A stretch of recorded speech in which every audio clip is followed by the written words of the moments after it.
Okay, hello everybody, and welcome to the September Azure Developer CLI Community Call.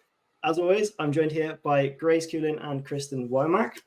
Some wonderful people on the team, and we've got a great lineup of what's been happening over the past month, the latest release, and of course, we've got some guest speakers to show us what they've been up to and what's coming in AZD next. So Grace, you want to throw up some slides? Yeah. And we'll go through the agenda. So what have we got today? We have got the team, who we are, what's going on. We've got the community contributions we're going to go through. So what's been happening over the recent release and who's being involved in that one. We're going to talk about what is new in the product and some demos. So let's have a look at the team. Who are we? This is the fantastic team as always. So without these folks, then there wouldn't be the AZD CLI. It's brilliant, it's moving at lightning speed, and it's here to support all the amazing workloads that we've been deploying to Azure. So massive thank you to the team and the product leads and everybody else involved. Yeah, and all the community contributors, you're part of the team too. Exactly, exactly. That's the best bit about like an open source product, right? And when things are like this, I absolutely love it. We get the best of both worlds here. 100%. So Grace, I'm going to let you take this one away with the community contributors. Yeah, so Charlie Way added 2 new templates to Awesome AZD this past month, which was really cool to see. And then Mangua Chen added a note to like the core CLI about how one of the apps like is not reachable. So thank you for adding that note. And John Aziz, who will be on the call in a little bit, he did not make it onto this slide because his template has not been merged yet, but it will be merged later today. And then he will have contributed a template to Awesome AZD this month as well. Amazing stuff. Well done, everybody. Well done. Love to see it. Yeah. And then we're just going to cover what's new. If you saw on our agenda, we have 2 demos today. So it's a little lighter. And we should probably do this every month too, now that I'm saying it out loud. But so what's new? Lots of stuff in the September release, which was 2 weeks ago now. Remote build support with Azure Container Registry. A lot of people at Microsoft were really excited when this came out. I've been talking to a lot of people about it since I wrote this blog post. So on Azure Container Apps now, you don't need Docker to have a container app. We'll do that part for you with Azure Container Registry. So very cool. Multiple hooks per event. So if you have, like a pre-deploy script and you really want to do 2 different things on pre-deploy, you can now have 2 separate events for one event, if that makes sense. You can check out the blog, which I have linked at the bottom to learn more about that. And then for like template config, you can now add GitHub. It's like a specific source. It used to not be. You could have added GitHub before, but like it wasn't, AZD didn't have anything pre-configured to use GitHub as a source, and now we do, which is cool. We also have added support for Azure Functions with Java. I believe Wei did that. Wei will be on the call in a little bit. I believe that was him, but we had Azure Functions for some other languages too, but we now support Java. We have a new alpha feature, which is deployment stacks. So as always with alpha features, we welcome your feedback. That's how it becomes a beta feature.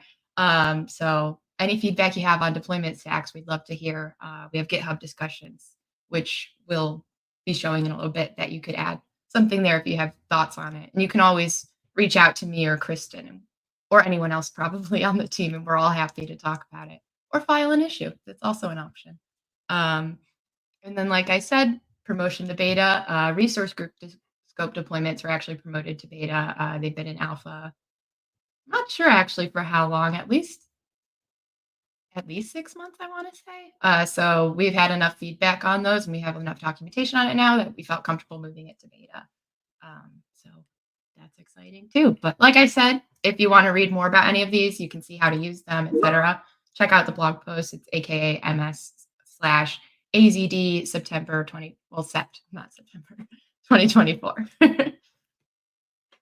Love it. Nice one. There's so much going on with AZD, and these features just, I don't know, it makes me so happy to see so much come out of the woodwork when sort of people start working together. This is like a cross community, huge collaboration. So massive well done to the team and everybody else involved in those.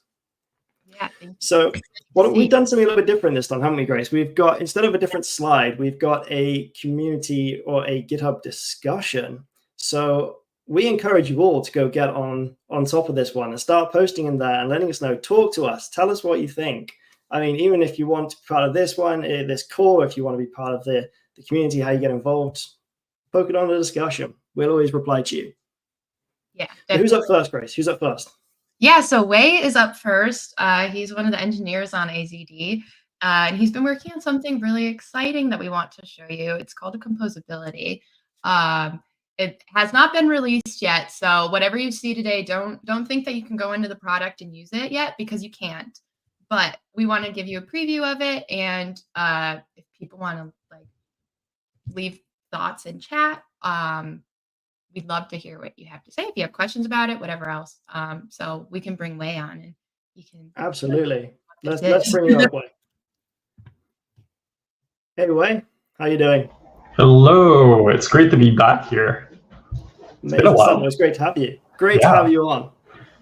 You've been doing some fantastic stuff with AZD. We want to give you the floor. Take this away and show us all about composability. I've been so excited for this one, and I know a few folks have as well. So we're going to drop on the screen, and we're going to let you take it away. Sure. Yeah, give me just 1 second so I can rearrange my screens and get this rolling. I love it. It's the beauty of widescreen monitors. I love that. Yeah, absolutely. So let me just present. All right. Yeah, how does the screen look for you guys? That's all good. All right, sounds good. All right, so let's get started here. And today I'm going to show you an internal private build that we're kind of working towards, exposing this to the community and getting good feedback on it. Again, as Liam kind of mentioned, it is about the AZD composability feature. And so the way I would think about composability is that, we've worked with a lot of users and template offers, and currently, I think templates are how we teach people, how to kind of onboard to Azure, right? And the technology there is that you have, bicep files inside the infra folder, right? And today, we're trying to think about how we can make that experience a lot simpler for both template offers and users alike. And that's really essentially what composability is. It's getting you that higher level experience before you kind of dive deeper into Azure. So the way I'm going to show composability today is I'm just going to start with a complete, like a standard application, right? So I have a web and an API. So if you've looked at some of her samples, again, it kind of looks like that. So the front end is just a React app. So you can see, there are React components. There's creature cards, list, and header. And then in the back end, there's a main.py. And so here's where we, do the backend magic. We expose like an endpoint called creatures. And so why don't we just start running this app just to see, what really happens. So I'm just going to start by starting the backend. And here, let me just clear it and start the front end as well. Right. So here, okay, I'm here. So this is the app. It's a type pool creatures catalog. If you've never been to type pooling, I highly recommend it. It's a way to so when there are low tides and when you have like rocks near the beach, so creatures can kind of they kind of get stuck a little in those rock formations, and so type pooling is when you go to the beach during the low tide, and there you can see some awesome sea creatures without having to like snorkel into the ocean, right? And so this is just a simple app that has creatures catalog, and so the way I've kind of designed this is like there's like 3 creatures that is highlighted each day, right? And then there's like a upvote and downvote button, depending on like which one you like the most, right? Right now this is all static. So if I refresh this page, like all the likes and upvotes and downvotes kind of disappear, right? And you can also see here from our creatures endpoint, the creatures are embedded in code right now, right? So this would work, until like you need to have a database, right? And so here's how Composability could help towards that, right? And so the thing you could do is that you probably would start with maybe adding some code, right? To I might be in the wrong. Sorry, I'm trying to find where I am here. It might be this one. Okay, cool. So I'm going to clean up a little bit since I was doing some of this earlier, and start from scratch, right? So with Composability, the thing you could do is, and I'm just going to delete Azure.yaml right now, and just start from the thing. So here, this is kind of the same app. The only thing we've kind of done is we've added a database to it, right? So I've kind of made the code changes to connect to like a local database, right? And so here you can see, there's a localhost database. It's called TypeDB. So today, if you run AZD init, we kind of support this, right? If you use code in the current directory, what AZD will do is will detect, some of the technologies you're using, right? And if it detects that you have, Postgre as one of your app dependencies, it will recommend that, right? So this is the current AZD easy init flow if you used it. If you haven't used it, love for you to give it a try, right? If you're building a new app on Azure today. And so I will just continue just like how I would normally, right? And so here, I'm being asked for the app database, so that happens to be TypeDB, where the API listens on. So because I'm using Docker today, I'm just going to look at my Docker file, and that seems to be port 80. And also for my web, that's also 80. And cool. So I ran AZD init. This is the easy init flow. And now the thing that is different today is that there's no infra folder. And you might be wondering, like, okay, well then how does provision actually work? Well, what we've done is we've kind of moved that, bicep logic, and we've moved it into Azure.yaml. So when you run AZD init, we're going to, declare, kind of the resources you're using. So there's this API, it's on, container app, and there's this web, was also on container app.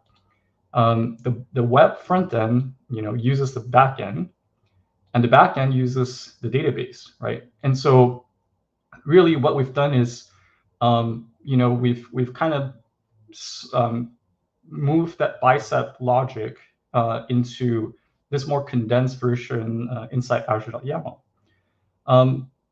In the background, I think if we read nextsteps.md, so AZD will still generate that infrastructure as code. It really is just holding it in memory right now. So whenever you like to see the bicep, there's always this command that you can run. We currently call it AZD infrasynth. But behind the backgrounds, like AZD is generating bicep for you. It's just that we're not materializing it right away, because we want you to kind of stay in this nice model where maybe there's higher level directives that you could build on top of.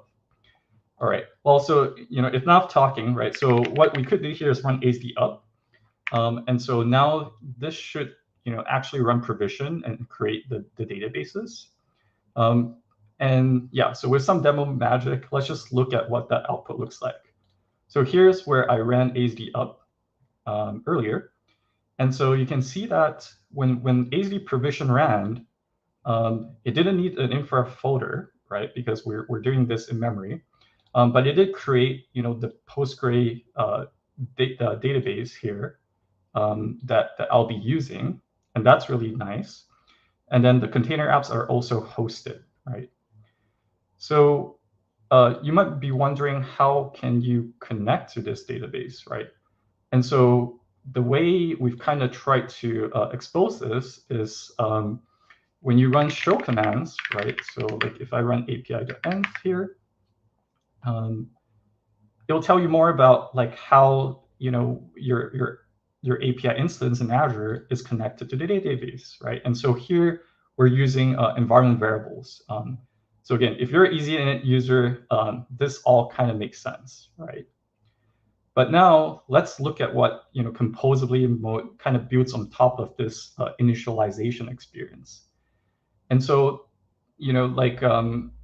what we could do is we could also add a Redis database. And for that, I'm going to really quickly switch over to this pre-coded app where I've added Redis as a dependency, right? And so this is the same Azure.yaml as before. I'm just going to delete a few stuff to make it look the same here. And so here's what that same Azure.yaml looked like in the other project. But now when you run add, it's this experience where it feels like you're kind of looking at Azure from a very simplistic but in a helpful manner, where you kind of express your intent of like what type of technologies you like to use. And so here we have Azure OpenAI, database, and host service. So if you're looking for Redis, it's currently under database. And if you'd like to add feedback for that, we'd love to hear yours, right? And so it asks you which type of database. I'm going to pick Redis here. And so this same uses property we've kind of seen, right? It asks you that as well, right? So we know that we want the API to add this database. And so what this add command does, it just adds to that interactive experience on top of Azure.yaml. Right? If you're an advanced user, you can always come into here and play around with just the file editing experience. But add kind of adds that interactive layer. So whenever you add a resource, it will ask you to preview these changes. And so we can always say yes and see what happens. So in the preview mode, what this screen will help you, right, is tell you about the type of Azure resources we will create for you with some basic SKU information. And in the uses part, you can see how your container app resource, and so here the resource name is a placeholder. This really is your API here, right? How it binds to the Redis database. And so here, you can see that the way it's bound to that is through these environment variables. And so if you're coding your app, this kind of helps you to understand, okay, add takes care of creating the database, right? I just need to adjust my app code a little to fit these environment variables. So here, like host, part, and password, they're the individual components. The endpoints is kind of this connection string property, right? That some databases do offer that. Here, I updated my app to bind to these 3 variables to create the Redis client. And so that kind of works for me, right? So here, like you would accept, if you want to go through with the provisioning, right? You would just click yes here, and that would work. So I've kind of done that already. So I'm just going to try and load the app right now. So I'm going to run AZD show to get the endpoints back. Just give it a second. All right, so now here, let's look at what the app deployed in Azure looks like. And so now you can see that this is that same creatures catalog. I've already pre-seeded the database. And here, there's this upvote download buttons. And so if I click this a few times, and if I refresh the page, you'll see that the counter stays, right? And so the reason why is because we've kind of added Redis to that. And so like each day we'll cache that count, and then every single day that might reset, and we'll bring in a new set of C creatures to use. That's all really cool. The other thing we could do in this model right now is if we wanted to add a chat component, that can be really easy too. Especially with OpenAI being a thing, right? So if you're paying attention, maybe you did see that, there's this Azure OpenAI, right? And so if you're curious, you could, press on that, right? And go through with selecting, ChatGPT here. And so here, AZD Add not only helps you with like this interactive flow to provide the minimum set of, information we need, but it can also help you, narrow down if you're deployed to a specific region, what actual like things can you be using, right? And so here, this select the model is filtered to the models that would be applicable in that region. So I'm just going to go ahead and select the latest model here on the top. And what is the name of this model? I will pick the default here. And again, I do want to bind, like this OpenAI component. I do want my API to be able to use it. So I'm going to pick API in this list. Once again, AZD Add will add, the file changes it needs to the Azure.yaml, right? So here, what it did is like it populated this new OpenAI model, and it added a new users property to the host container. And again, you can always do this in the file editing experience if you've kind of done this a few times. But here's like really the source of truth of all the resources you're deploying. So I'll go through with the preview changes and see what that looks like. The same kind of thing we've done before, right? Is that we'll tell you again what Azure resources we're creating and the type of SKUs. In the uses, we'll tell you like how that kind of binds to it, right? And so here you have the container app resource, and it will be using that GPT-4o model. And then the way it's constructed is that there's this endpoint property that you can use, and there's this keyless authentication, right? So here again, we're just going to go ahead and click provision here, right? And this will take a while.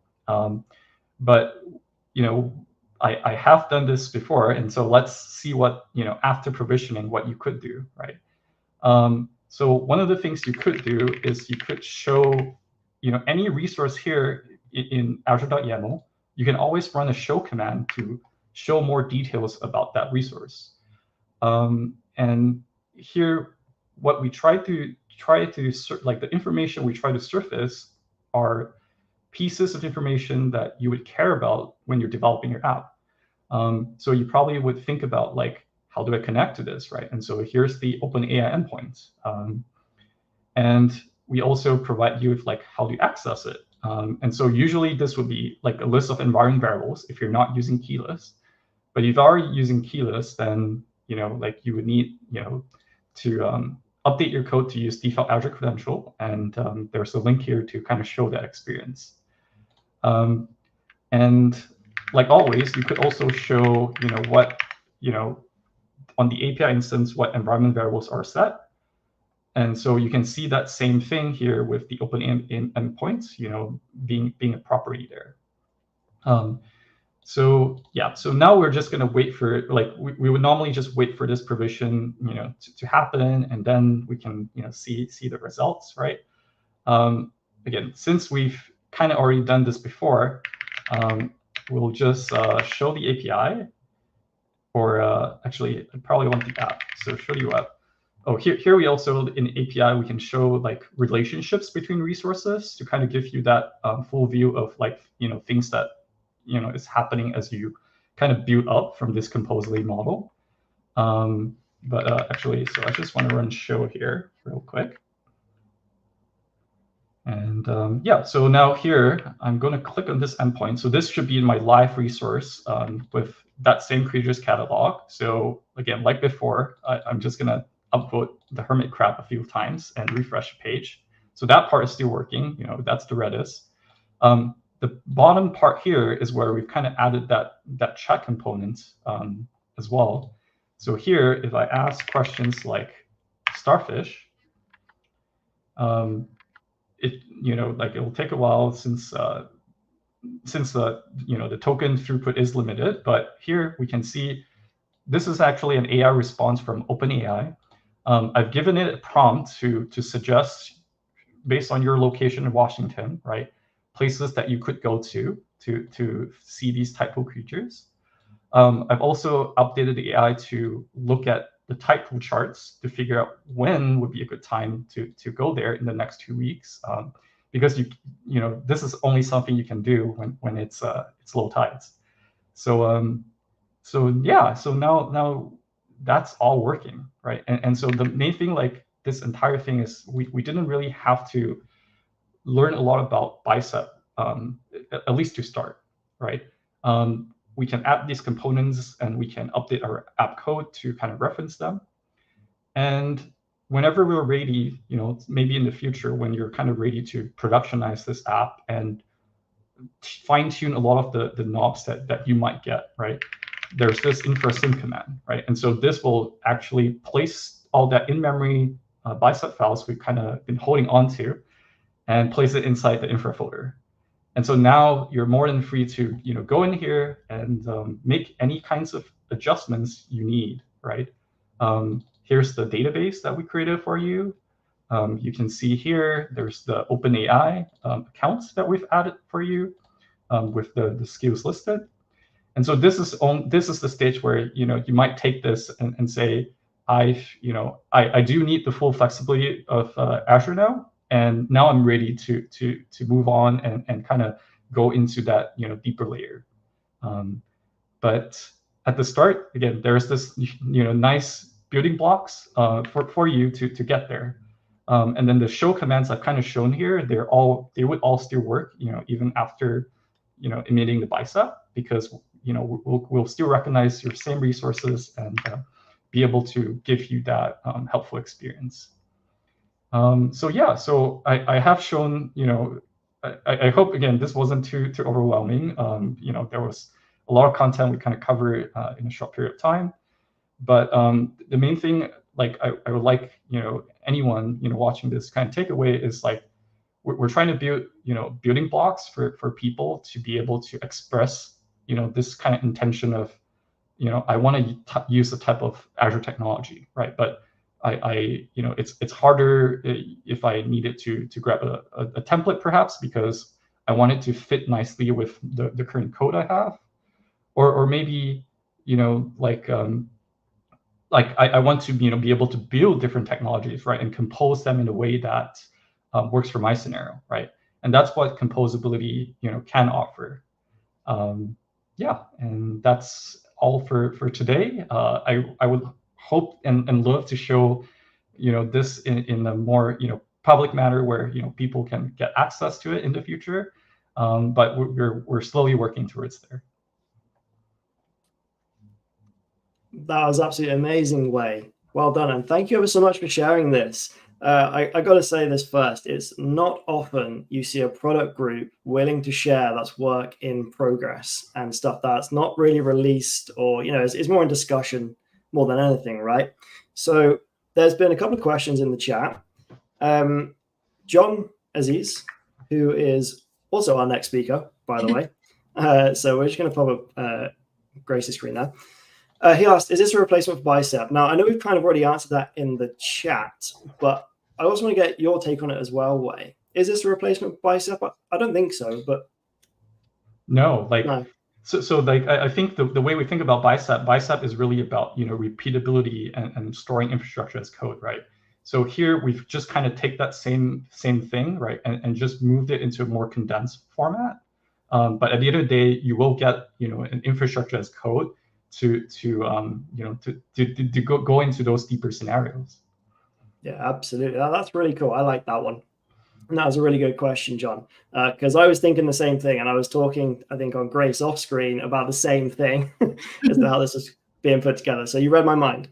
You also got another question from John. Can you also display the available quotas for Azure OpenAI models? Yes, we do. So that is something that, you know, I was working on. I didn't get it, you know, ready for this prototype, but we do know of ways to kind of show that. And that would also be really helpful information, because I think we have seen a lot of feedback from users about, you know, trying to get an OpenAI and just, you know, selected, you know, the wrong region for it. Yeah, I've noticed quotas is certainly a talk of everybody right now. I mean, even myself. So Same. thank you. It's just really good to see that. Exactly right. It's across the whole board at the moment, the quota limits. I also had a question for myself, Wei, but I think this also stretches to yourself, Grace, too. What was the main driver behind this? And I mean, like, why are you so willing to show us this so early on? Yeah, so I guess the thing I like mention is, like, even though this has been an internal process, we are working with users, every single step of the way. Like right now, each time we're doing an iteration of composability, we're working with users in user studies where we try to observe, what works and what doesn't work. This is probably like the third or fourth iteration, of that design. And so really it is like we do want to build something that people will like love to use, right? Like, and that really requires a lot of feedback and being able to work with users. Yeah, and this is where like we really want feedback, is that there's a lot of questions around, like, how, what things you would like to see, right? Like in Azure.yaml, what components, do you think make sense there, right? And how do you think about it, right? A lot of questions that, I think if we start talking about them, we wouldn't have time. But yeah, and that's where we're really looking for any kind of feedback. No, Yeah. I love it. Yeah, and I'll just add on to that. Like we're building this because like we think our users would like it. You can go back to our issue where we first started like tracking this as an idea. Let me check I have the tab open. It's 2386. If you go into our GitHub repo and you search for that, you'll find the issue where we're tracking it. We've been thinking about this for over a year now, I think. And basically, I mean, we know that not every AZD developer is like an infrastructure as code, a bicep expert. I certainly am not, and I'm a product manager on the tool. So there's definitely like, we don't want that to block people from using AZD because it has value for people who aren't infrastructure as code experts. And this is kind of like one part of making AZD a little more friendly for people who don't know bicep as well. And Liam, I know you asked me this off screen too. Like we do have, this has been an idea for a while, but we also have had people in, maybe not people, but at least one person in GitHub discussions. I have that open too. Let me check their name. I don't know their name, but their GitHub username is T Wolverson. And he asked, like, when are we going to have reusable components? And again, like that's like a part of this too. So like it is both a community idea and like a product idea, but it's because we think that our users want it. And like Wei said, like we've been talking to users like this whole process that Wei's been developing it since before he started writing any code. We were talking to people, like scheduling calls with individuals to talk about this. So nice. That's kind of where it all comes from. Yeah. Oh, wonderful. All right, well, folks, there you go. You heard it here first. The product actually really cares about community, what you want, and it takes feedback on board. So thank you ever so much, Wei. That was a brilliant demo, and I can't wait to get my hands on this in the future. So thanks for sharing, and best of luck with the rest of the development. Awesome. Thank you for having me today. Thanks, See you Wei. later. All right. Grace, who's up next? What have we got? Yeah. We got 20 minutes left. All right. So John Aziz is up next. He's going to be demoing, like I mentioned earlier, community contributed template. Technically, it hasn't been fully contributed yet, but it will be merged today. There was one outstanding issue, but it's been resolved. But John is another rock star community contributor. I don't even know how many like PRs and things that you've made over like at least the past like year and a half that I've been like monitoring them for these community calls, but your name pops up a lot and we love to work with you. We love to see what you do. So I'm so glad that you're on the call today. Thank you, Grace and Liam, for having me. I'm really glad to be here, and I'm really glad to contribute to something that huge like the AZD CLI. And the templates. Brilliant to have you. Brilliant to have you. So quickly, tell us who you are, what you do, and what you've been up to. I'm John. I'm from Egypt, and I'm currently working as a software engineer. And I'm also a Microsoft AI MVP. Love it. Yeah, I love building templates and the community and like doing sessions and demos. So that's why like the templates I build, I do teach people like how to build this app and stuff like that. And that's why what drives my passion. Amazing stuff. Well, we're going to hand over the floor to you. So take it away. We're just going to pop your screen up now. Okay, thank you. So the template I want to show you today is the Cosmic Food Rag app. And this app is like any rag application, but the special thing about it is that it's built with LangChain and Azure Cosmos DB for MongoDB vCore. So we have a database that is connected to our application, and from this database, we are able to respond and ground our language model. Also, this is a NoSQL database, so it's gonna be unstructured data, just like the PDF documents if you are used to it. But these data, samples of data is in a specific schema, which is the schema that you define or that Cosmos infers from the way you store the data. So we don't have to follow a specific schema for it, but it's a cool way to store your data. So this is the link to the template. It's aka.ms/vcore LangChain. I'm not sure if I will be able to share it in the chat, but I think we could. And this is the link to my GitHub repo. If you go to this GitHub repo and open it in code spaces, you can follow along with me.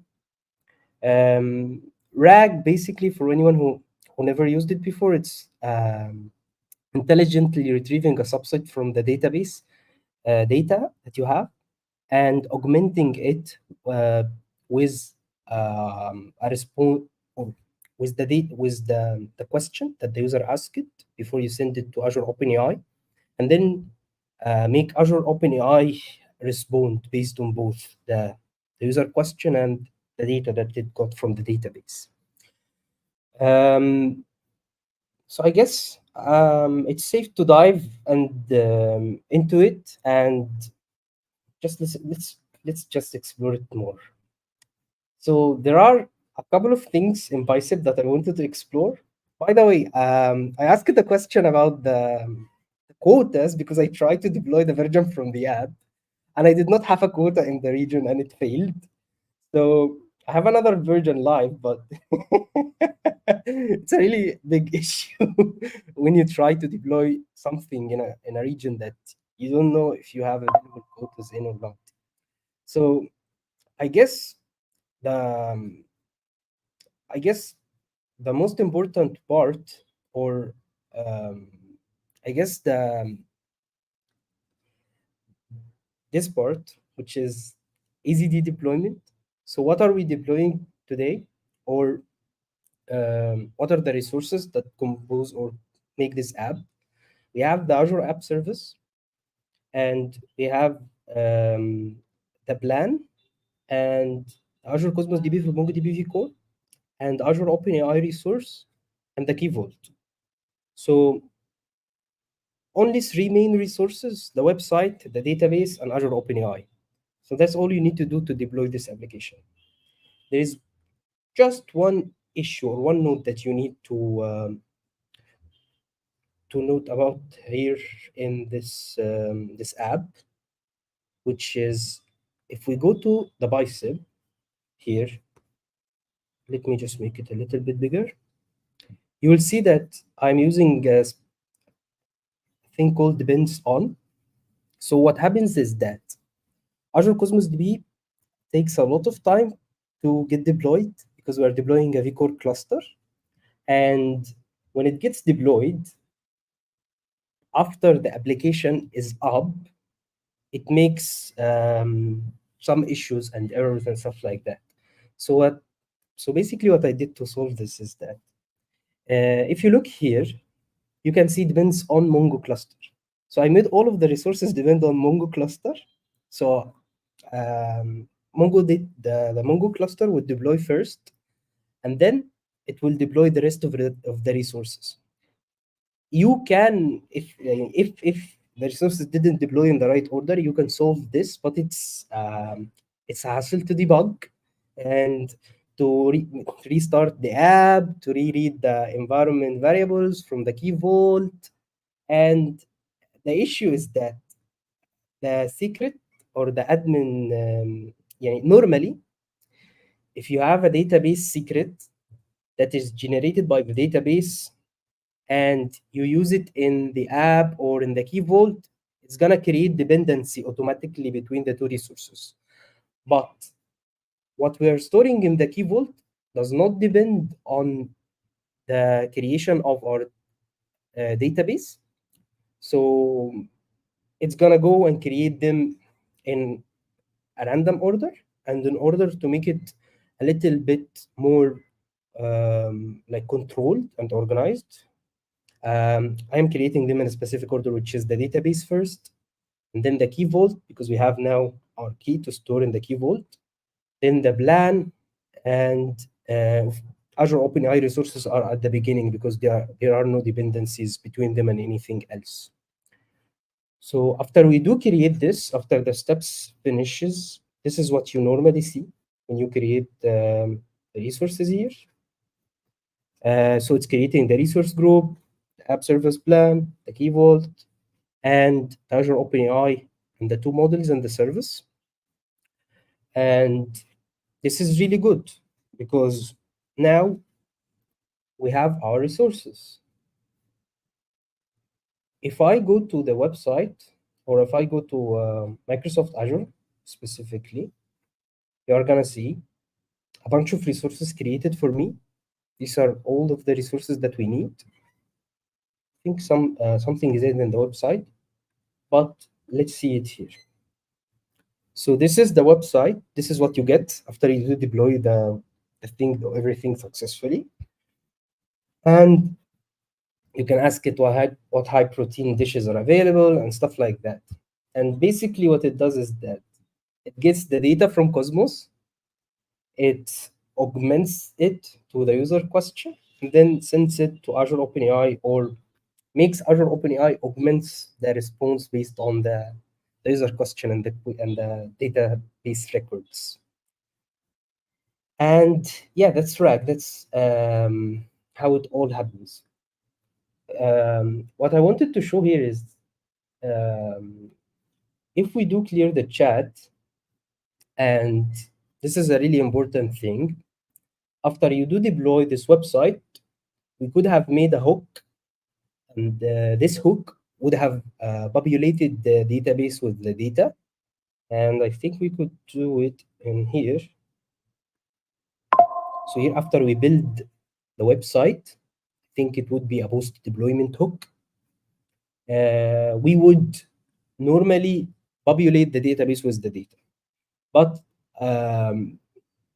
personally, I don't prefer that, so I did not do it like that. You would need to manually go and populate the database with the data. And there is like a hacky way of doing it, I guess you can say.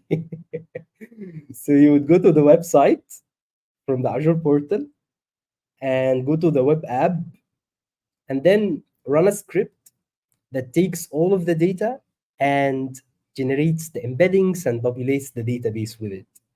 And why is this hacky? Because we are using the environment from Azure, from the website, because the web app has access to all of our secrets. So we don't need to go there and there to collect our secrets. I guess if AZD, I think they are working on something to make this easier too. But here, you can either use it with the hooks, because if you use it with the hooks, you would have access to the environment.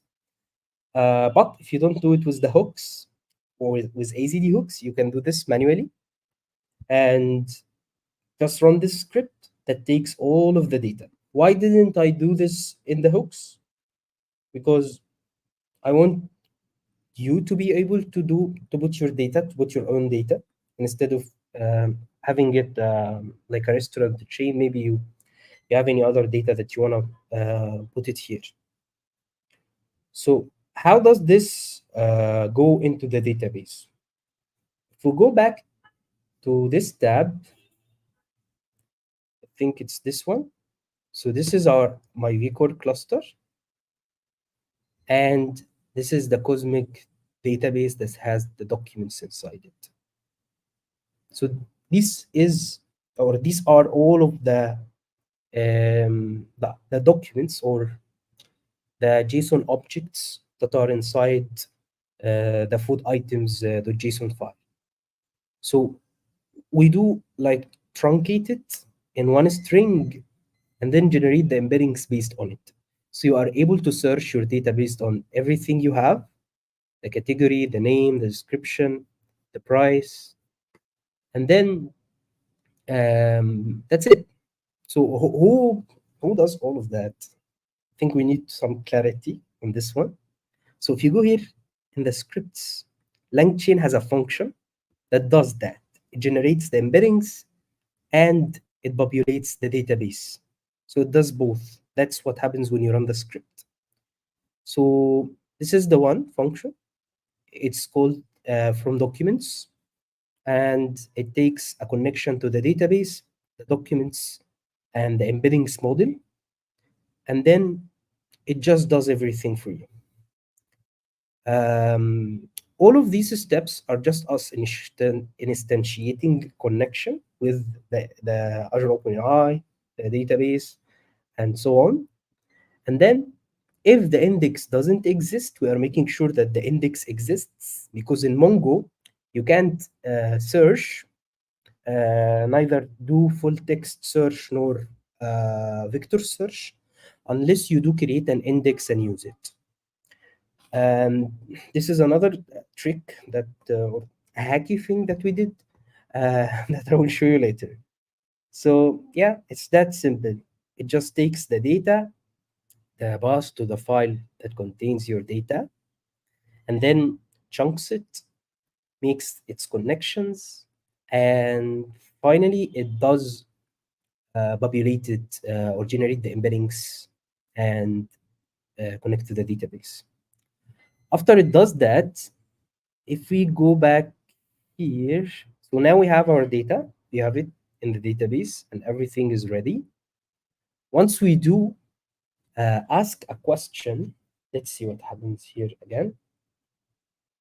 So we have 3 different modes for asking a question. And let's go from the simplest one to the advanced one. So you can control the temperature and stuff, but let's focus on the modes. So if I do keyword search, this is gonna do full text search with Mongo. And like I said, we need an index to do that. And there is no step where you create an index. So how are we doing it? Just gonna show you now. So this is, of course, not going to return good results unless I do like beef, for example, and it's gonna say beef odon, maybe ice cream. I don't know. Oh, I think it's like that. Oh yeah. Oh, I don't think it's okay. There is no ice cream. Okay, so these are database records being displayed when you do full text search, and I wanted to walk you through it.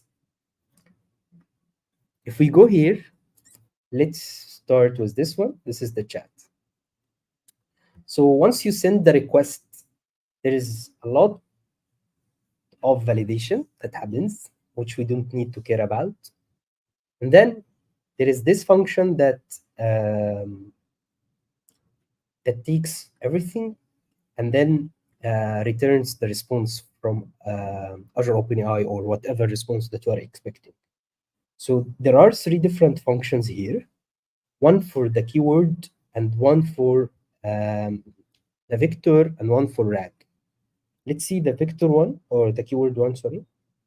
So this keyword function, all it does is that it runs a keyword search here.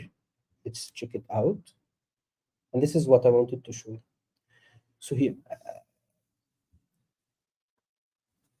I don't know if it's not gonna stretch enough. Yeah, I think that's good.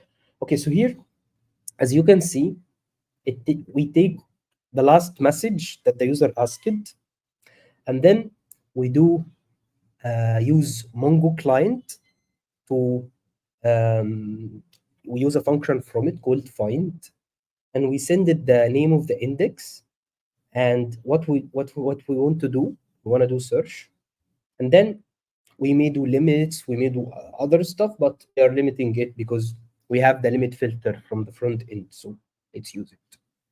And then if there is a response, we format it and return it. So it's that simple.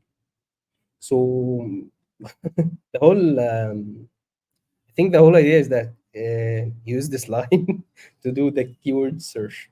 Of course, the rest of the stuff are just validation and passing the data around, formatting for displaying this thing. If you click here, I think there is the sort process. Yeah.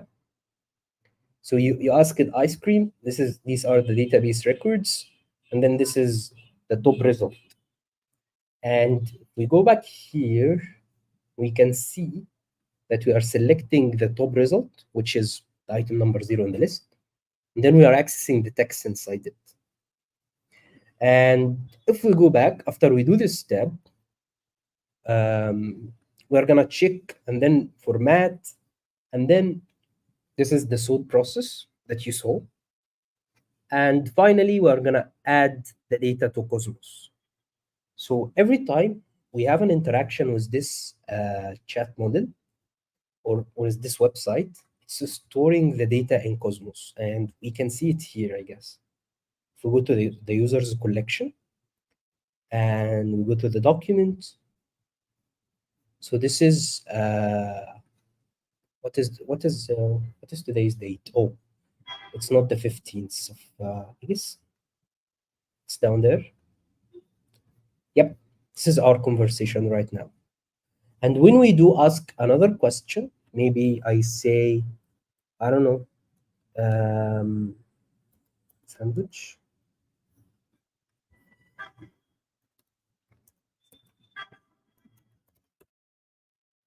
So there is no, I think I wrote sandwich wrong. But anyways, it's going to be stored here in the collection. If we do refresh it, we will see it. So this is the flow for the keyword search.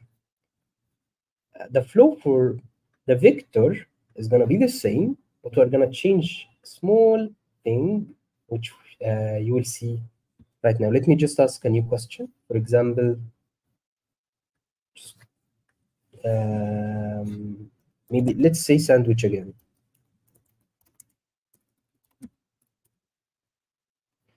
So this one is doing keyword search. Sorry, it's doing vector search. If we do sandwich wrong this time, it's going to get it. So it works. Yeah. So now if you go here to trace this one too, we go back here. I think we have another one for the vector. We get the last message and we get a retriever. That's how LangChain does it. We get a retriever and then we invoke it with the text that we have. And it returns the database records. We format them and take the highest one as our response. Lastly, the last approach is RAG. And I think you've seen it at the beginning, but let's see it again. So if we go up there and we choose RAG and we do maybe tuna. Not sure there's tuna here. Oh, there is no tuna. Okay, so that's fine too. If we go to RAG, you're gonna see it's getting a little bit complicated. So all we do is that we get a retriever again, and we do invoke it, but instead of invoking it with the user question directly, we are rephrasing the user question, so we get a better question to send to the LLM, and then because if we send a random question that does not have context of what we have been speaking about, it might not respond not very well. So this way, we are getting the context from the rephrased question, and then we do formatted and do another like request to Azure OpenAI with the rephrased question and the database records that it returned using vector search.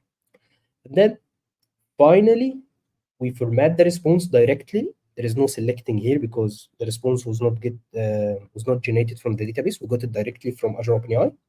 And then we have the documents list, which is our documents, if you remember, like all of the documents that are formatted. The same flow happens. We reformat everything, and then we add it to Cosmos. And again, we reformat everything and we add it to Cosmos. That's it. Cool. Thanks, John. I hate having to stop you, but we are just about out of time. But thank you so much for showing this. It was really cool. I really appreciate you like going so in depth and like explaining what you're doing with your code. I think that's really helpful for people to see. And that's kind of what these are all about. So it was really cool. Thank you so much. Thank you, Grace, for having me. I was done. By the way. I wanted to show the three Just on approaches. time. That's it. Yeah. Well, Lovely I'll thank you for sharing your link. We dropped it like with our from the Azure Developers channel. We put that in chat, but it's not quite ready to be it's not quite added to Awesome AZD yet. Like I said earlier, it will be later today. So folks who are watching and want to use John's cool template, you can use the link here, but it will be found in Awesome AZD really soon. And thanks again, John. Really, really cool demo. Bye. Amazing stuff. Thanks, John. All right. All right. Oh, sorry. Do you want to wrap up? No, go for it, Grace. Go for it. Well, just as always, we're going to call for more signups for you to join the community call and demo something cool, just like John did today. And like Way, but John was like our outside of Microsoft guest, which is what the signup is for. So you can scan the QR code on the screen, or you can visit the AKA link /AZD community call signup. Our next call is this October 23rd, which I think Liam and Kristen might both be traveling, so it might just be me. The October community call, or in the November or December community calls, because those are the only 3 that are left in the form right now. Please go ahead and sign up, and maybe we'll open signups for the New Year ones soon, but they're not in the form Absolutely. yet. Absolutely. Yeah, you're absolutely right. I'm going to be traveling on the 23rd of October. I'm going to be at the AI Tour in Berlin, but I've made provisions to be available for this call, so don't worry. I'm still going to be on. Yeah, our next call, 23rd of October. Don't miss out. It's going to be a good one.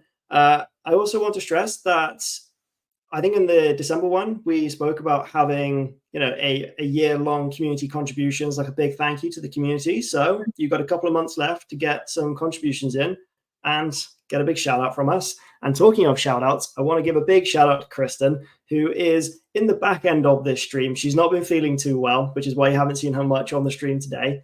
But she's been controlling the back end of it, putting us up and posting into the chat for you. So a massive shout out to Kristen, and a big thank you to Wei and John for hopping on today. And with that, I think we can wrap up the stream. I don't think there's anything else to cover. Yeah, I think the only thing is, if you have feedback on composability, you can find that GitHub issue. Maybe I'll drop the link in chat before we log off, but it's 2386. Maybe you can leave a comment there. You can also start a GitHub discussion. If you go to our GitHub repo, there's like the discussions tab. Feel free to start a discussion there, or otherwise just contact me or Kristen or Wei, anyone on the team. Any of us would love to hear what you have to say. So if you have any feedback on that, definitely reach out to us in one way or another. Amazing stuff. Right, folks. See you next time. See ya. Thanks, everybody.